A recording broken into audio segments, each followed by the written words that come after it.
Hello, this is CBC Windsor News. I'm Acton Clarkin. Of course, we're in the car capital of Canada, so when a fresh whip assembled here gets ready to hit our streets, it's hard not to feel a bit of Windsor pride.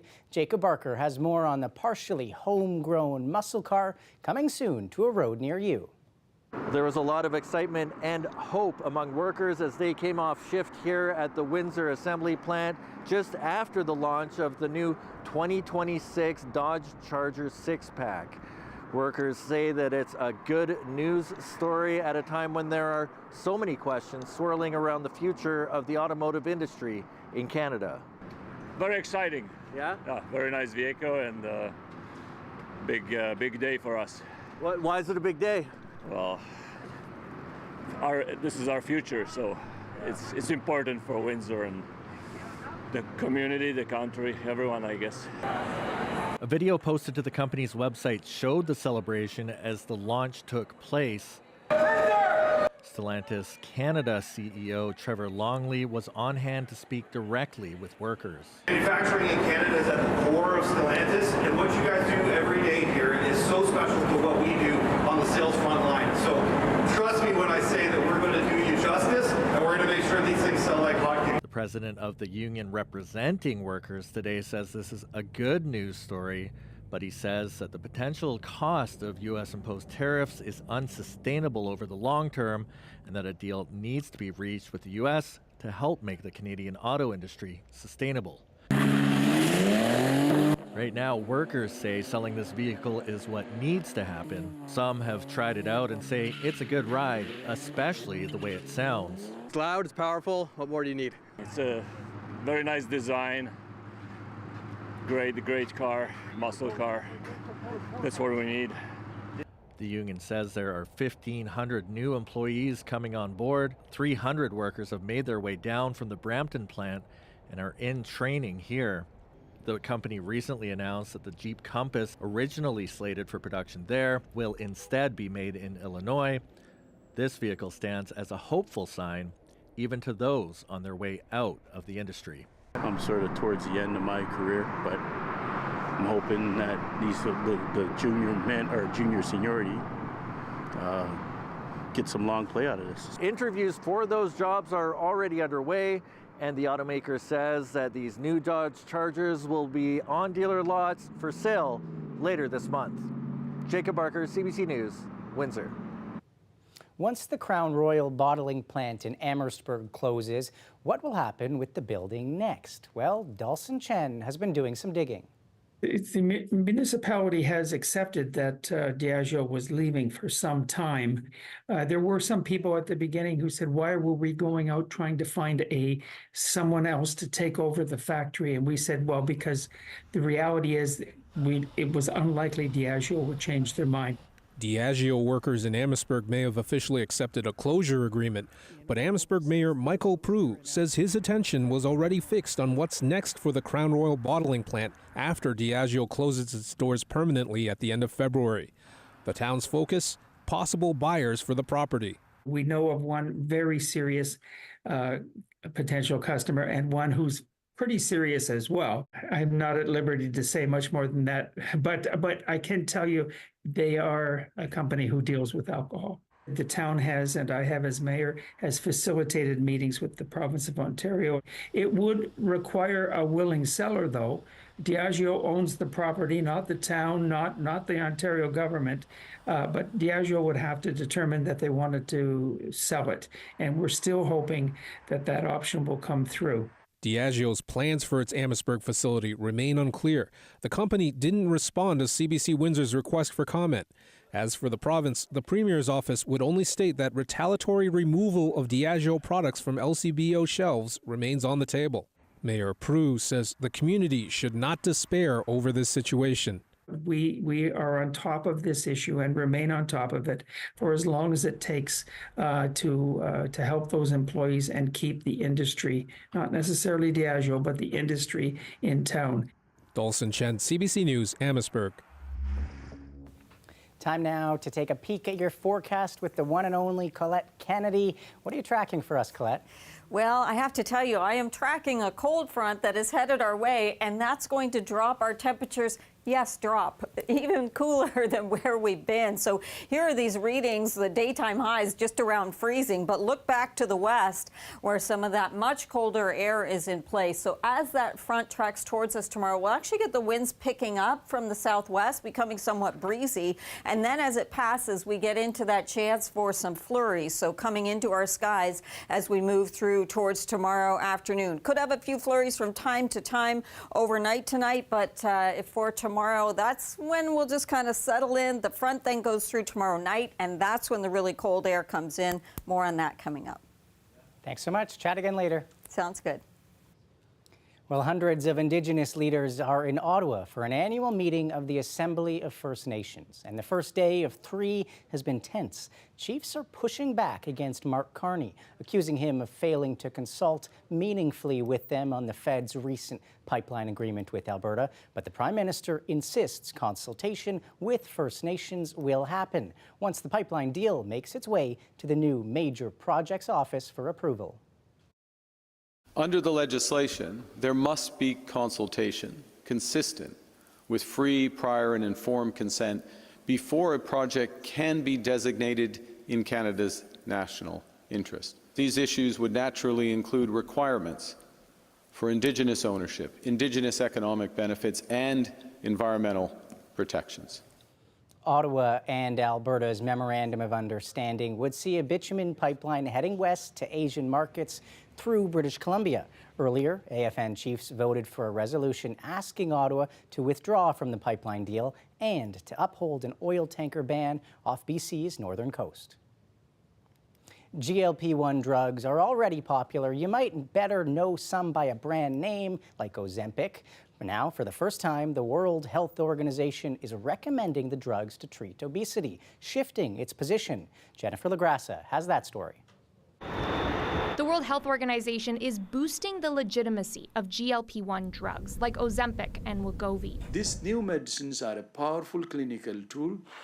Already recommended to treat diabetes, the WHO is now endorsing them to treat obesity too, alongside exercise and a healthy diet.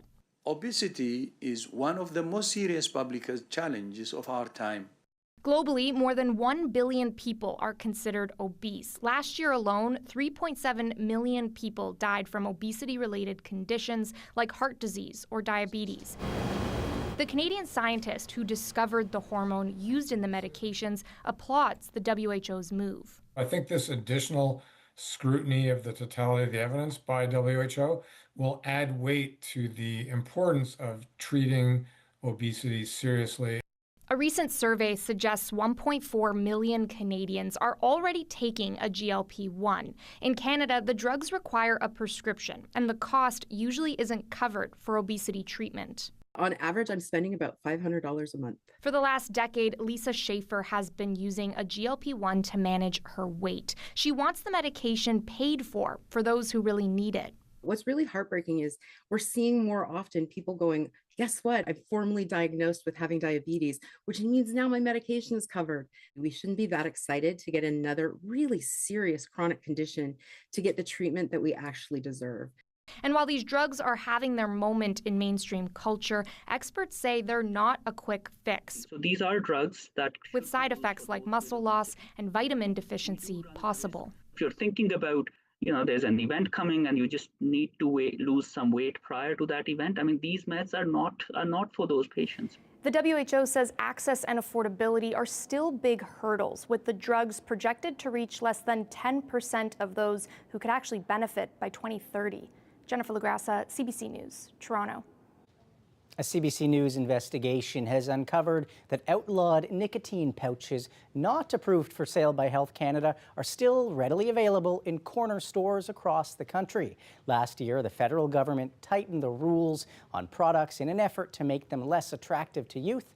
Nicotine pouches are only allowed to be sold in pharmacies in mint flavor, but as Ithil Musa reports, that's not the case. This is a tobacco-free nicotine pouch.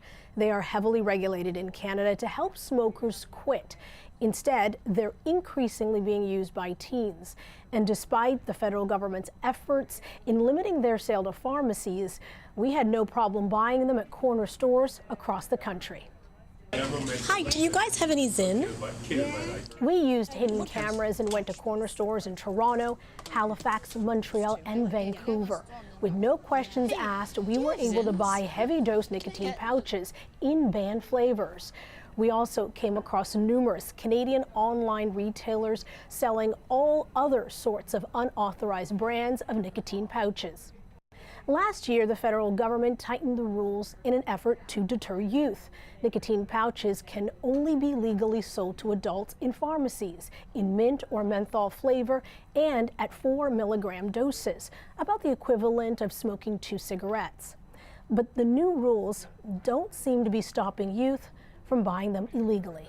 The problem is that we've targeted them at kids. When you have gummy bear flavors or cola or some of these marketing messages, it's not something a 50-year-old smoker looks to use to help them to quit. It's something a 15-year-old grabs on their way to the party. We reached out to Zyn's parent company, who made clear to CBC News that their products are not authorized for sale in Canada and that they're working with law enforcement to stop illicit trade. I was completely demotivated. Queen's University student Ashley Biswanger started using nicotine pouches as a teenager as a way to stop vaping, and she worked her way up to taking 50 milligram pouches 8 times a day. I'd be in class thinking about them. I would be driving, thinking about them I wanted to go home to use them. The bottom line is that they need to do retailer checks. They need to be showing up to these stores and seeing who's selling them. Health Canada says it's managed more than 300 cases related to the sale or advertising of unauthorized nicotine pouches since last August, including on-site visits and seizing products. Idil Musa, CBC News, Toronto.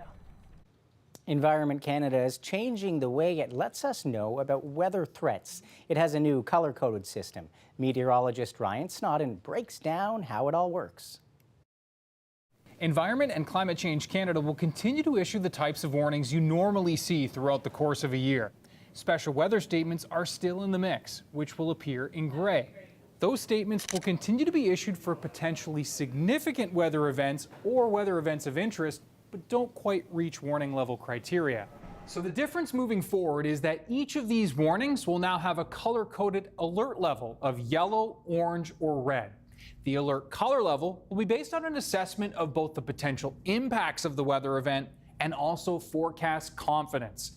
So the higher the impact and the higher the confidence that the incoming weather will actually deliver those impacts, the higher the alert level. For the majority of warning-worthy storms and hazardous events, you'll likely see a yellow warning. Yellow alerts are the baseline for watches and warnings and can be issued for a wide range of weather situations. This is the type of weather that will bring hazardous or dangerous conditions, impacting travel and causing delays or cancellations.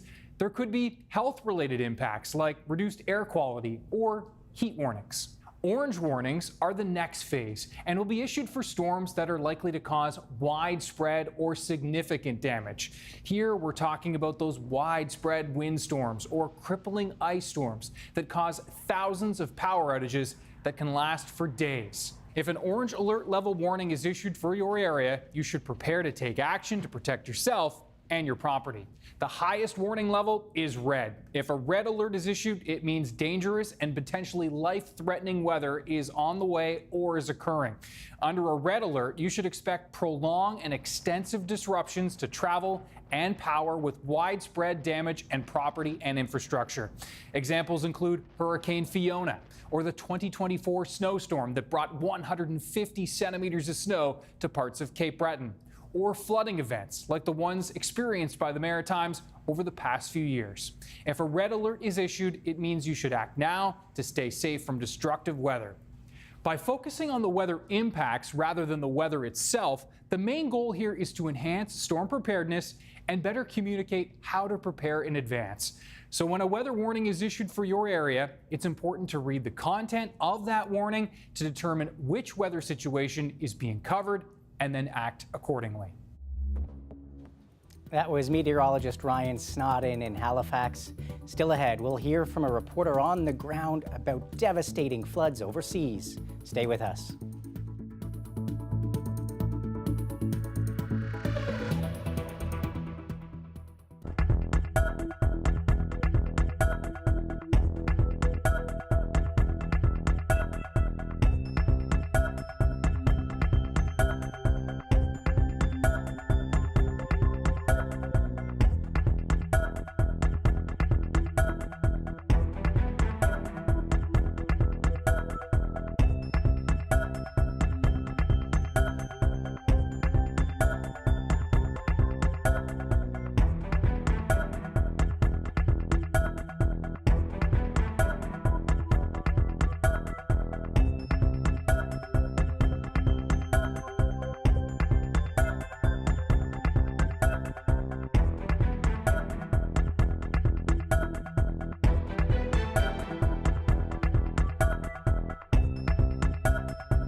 More than 1,300 people have died from flooding and landslides in Southeast Asia. Hundreds more are missing. Journalist Dave Grunebaum is in Kuala Lumpur with an update on rescue efforts.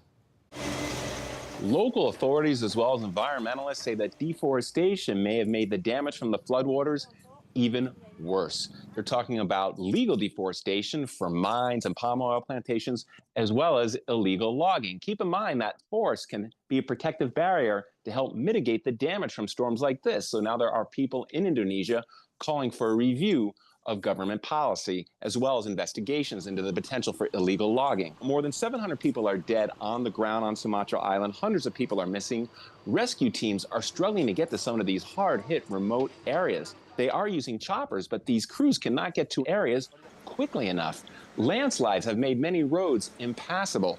Bridges have collapsed into the rivers. And in addition to that, cell towers are down in so many places. So authorities in the central cities cannot communicate with a lot of these remote villages to ask, do you have enough food? Do you have enough water? Are there people in your villages that need urgent medical care? So there are real concerns that some people who survived the initial floodwaters may not survive in the days ahead because they do not get aid quickly enough.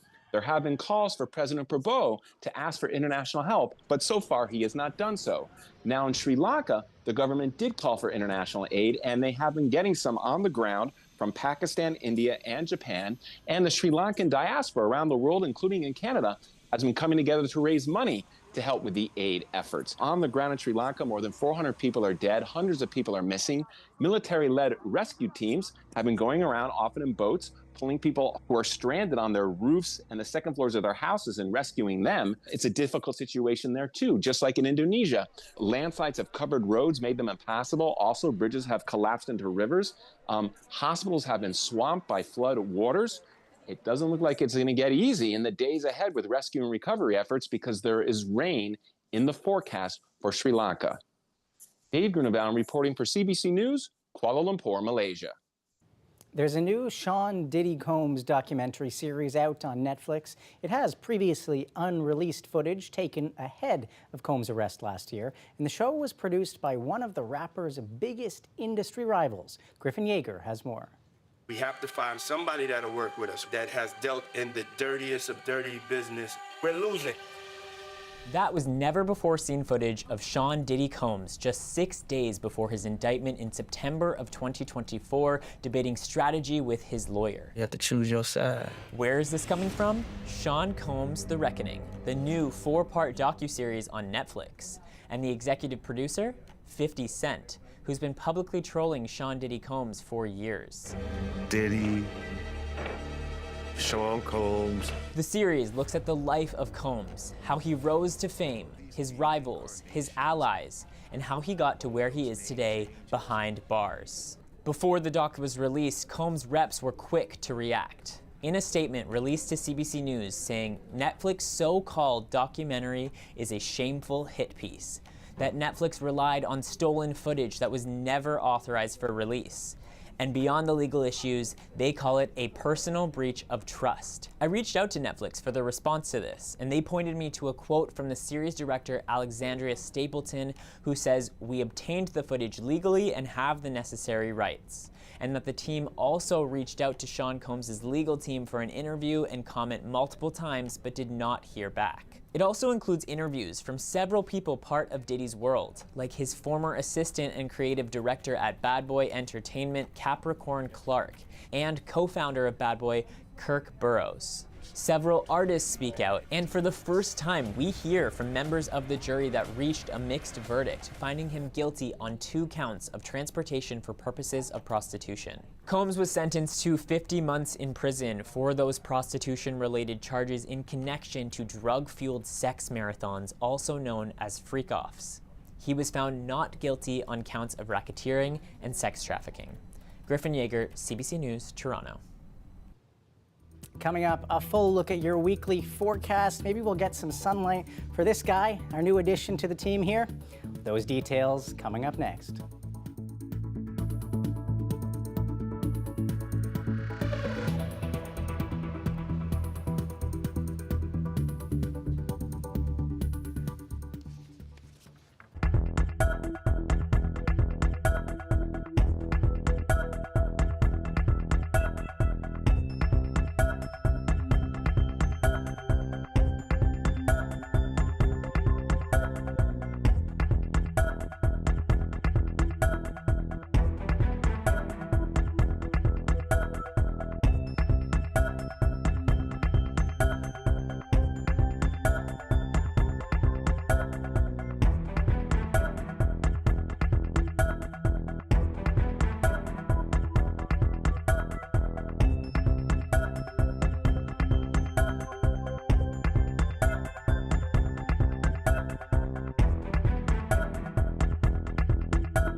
Colette is back with your forecast details. Colette, I just moved into a new apartment closer to the newsroom. I want to start walking to work if it's warm enough.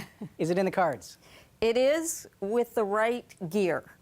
That is my answer, because really it's what it comes down to. We do have some colder air that's moving in, so you're going to need that right protection, the toques, the mitts, all the things as we get you through this next little period of time. I know temperatures are already below seasonal, but that trend continues because we've got a cold front that's going to allow this air to dive down south of the lower Great Lakes, so we get that Arctic air moving in as we move towards Thursday. And what happens as we go towards the end of the week and the beginning of the weekend is there's a bit of pushback of some milder air, but just as that's trying to warm things back up, Sunday comes in with another front. So a second front will move through, and that will reinforce the colder air that's coming in. So our current temperatures, we've got -5 for Chatham, Kent, -2 in Sarnia, and you can see Windsor -4. We factor those winds in. They don't have to be very strong for us to get wind chills that are significant like this, but what's going to happen is we actually will have some stronger winds pushing through tomorrow ahead of the cold front out of the southwest and kind of gusty at times. We do have, not a lot of cloud cover right now, but what's going to happen as this front approaches that we'll get into some of that cloud cover increasing, and then by later in the day tomorrow some flurries developing. Also, the storm that moved through, the one that was really more stateside, that's coming into Atlantic Canada, and boy, that's going to be a significant storm. Parts of Newfoundland are looking at 30 to 50 centimeters of snowfall there. For us, here comes that front moving through later on Wednesday, so Wednesday night will be chilly, but it's more so you're going to notice that kind of the daytime high on Thursday is going to be on the cool side, and then the kind of deepest of that cold air comes in Thursday night. So not tonight. It's coming our way, though. Overnight temperatures -6 for our low. Sarnia -7. Factor those winds in, though, and tomorrow early morning it's probably going to feel like -10 to -11. And then as we move through the day, we are going to make it up to freezing, maybe even up to 1 degree, but the flurries begin to develop. For Thursday, I do want you to be aware, if you're going to be doing any traveling, behind that front, it's going to start to wind up the lake effect snow machines again. And so in areas prone to that, like pushing towards the lee side of Lake Huron, towards London, those regions could get into some squalls. Otherwise, we have a mix of sun and cloud, but check out that temperature. Thursday, a high of -5, and the low Thursday night, -12, Acton. Thanks, Colette. That's our show. Thanks for watching.